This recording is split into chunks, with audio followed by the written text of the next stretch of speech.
Why do the great powers fear Ibrahim Traoré? 1. A background that was never in the West's plan. Ibrahim Traoré does not come from the elite class. He wasn't groomed in Western institutions, nor does he have the traditional political backing of foreign-aligned networks. He is a modest artillery officer, forged on the brutal battlefields of the Sahel, where civilians face terrorism daily while French troops stand idle.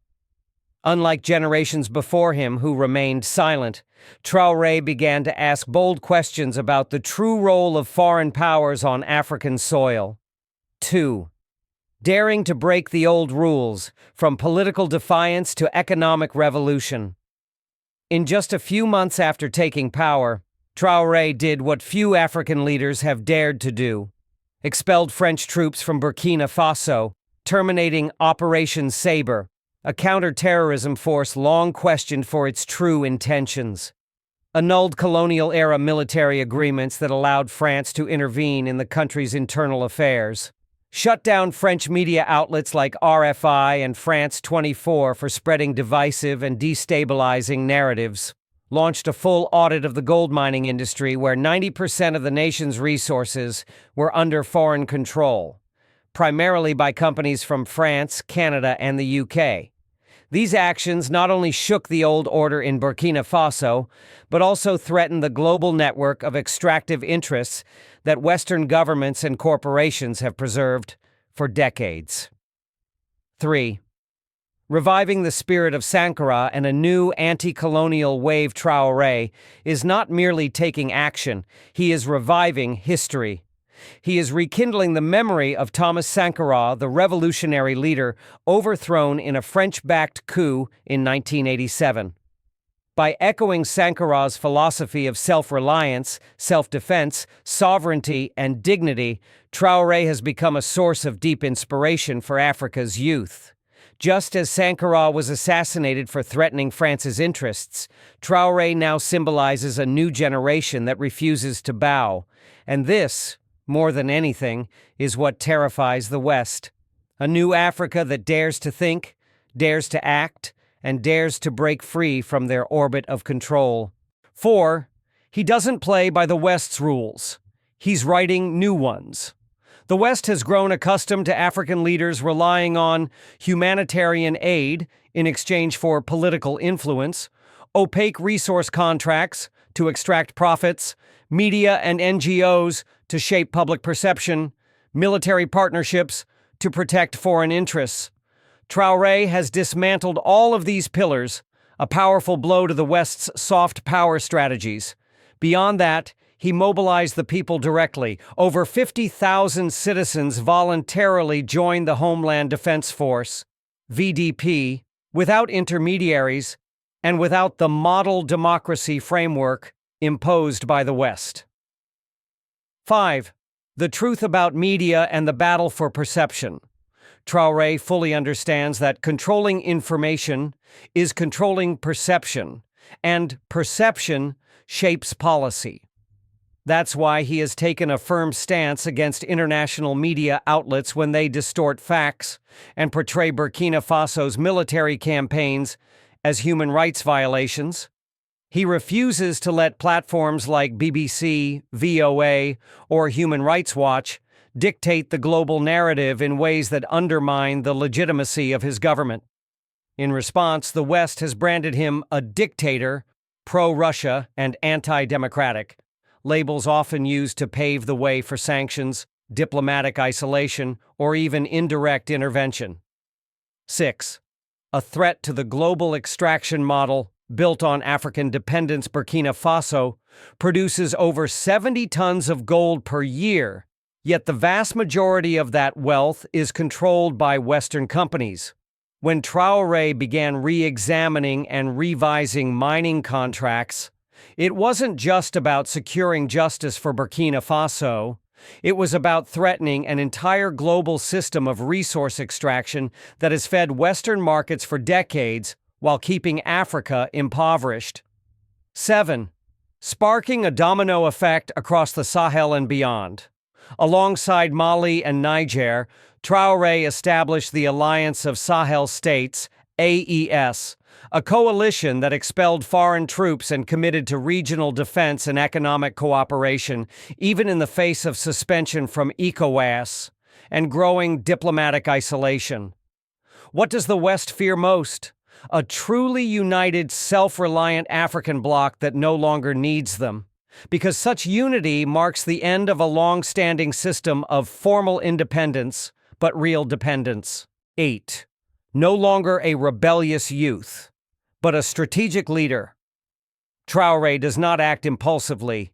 He operates with clear, strategic thinking, reforming the military, strengthening public trust, analyzing media narratives, and defending national resources.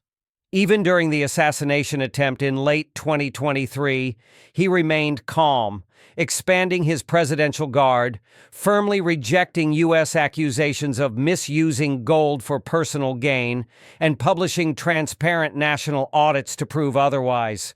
Ibrahim Traoré, steel forged in the fire of oppression. Not everyone is born strong. Some are shaped by safety, trained with textbooks and war games in conference rooms. But Ibrahim Traoré is different. He was raised in the fire, in a nation torn apart by war, drained by foreign powers, and forgotten by the very institutions that once promised peace and aid. From the ashes of despair rose a will of iron, unbroken by fear, unmoved by power, and immune to bribes or prestigious invitations. 1. From a child of the post-Sankara era to a soldier with a revolutionary soul, Ibrahim Traoré was born in 1988, just 1 year after Thomas Sankara, the revolutionary leader of Burkina Faso, was assassinated in a foreign-backed coup. He wasn't just born into darkness. He grew up surrounded by betrayal. Betrayal by leaders who abandoned the dream of national independence, handing the country over to corporate exploitation, while the people drowned in poverty and insecurity. Yet instead of fleeing his homeland, instead of studying abroad and building a quiet life in Europe like many intellectuals, Traoré chose to serve in the military. He lived among the people in the perilous border regions, where every night could be the last due to terrorist attacks, where blood soaked into the earth more than clean water. It was there, not in military manuals, but in the cries of the people, that his resolve was forged. 2. Unafraid of threats, standing when all others stay silent as a captain, Ibrahim Traoré began to question the system. He asked, why are foreign troops stationed here if civilians die every day? Why are billions in aid flowing in, yet no one has clean water, medicine, or schools? He saw the truth. Military presence was a cover for resource extraction, for deals made in shadows, not for protecting people. Many saw the same truth, but chose silence. Only Traoré dared to speak, and when words weren't enough, he took action. In September 2022, he led a group of officers into the capital, overthrowing the France-aligned government, declaring, Burkina Faso must reclaim its destiny. That moment wasn't just a coup, it was a pledge to the people. And once he pledged, Traoré refused to retreat, no matter the global pressure, the smear campaigns, or the assassination plots. 3. Alone in the storm, unbowed in isolation, after taking power, Traoré was not welcomed by the West. He wasn't invited to summits. He wasn't put on glossy magazine covers like friendly African leaders. Instead, they labeled him dangerous, pro-Russia, authoritarian. Dozens of international media outlets attacked his government. Countless NGOs and human rights organizations accused him of violating democratic norms. But he did not bend. He didn't plead, didn't beg, didn't trade sovereignty for Western approval.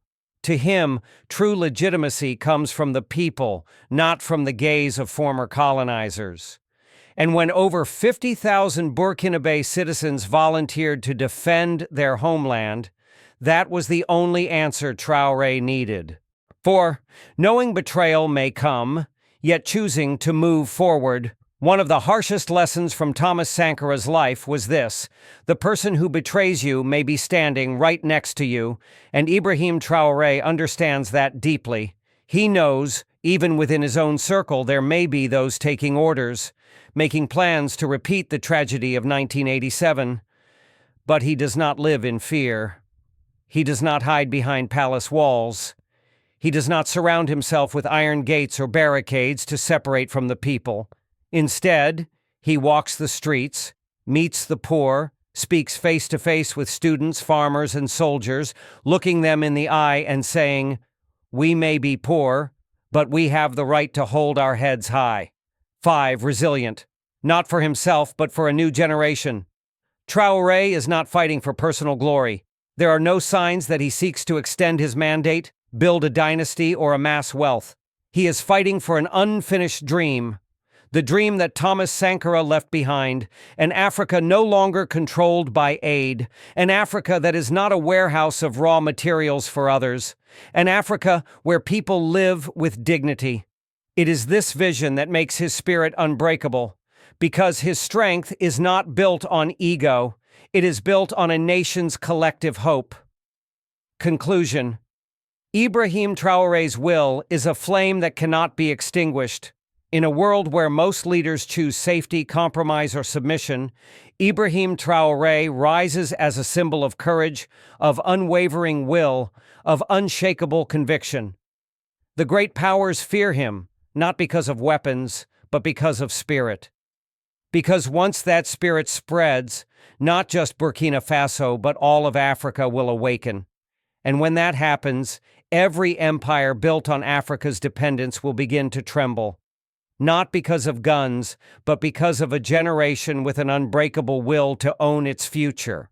Why do they fear Ibrahim Traoré? Because he is not dependent.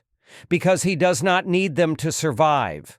Because he dares to expose the core interests they try to hide. Because he can inspire millions of other Africans. Because he knows how to do all of this without asking for their permission. Because he is the steel warrior Ibrahim Traoré, who never surrenders.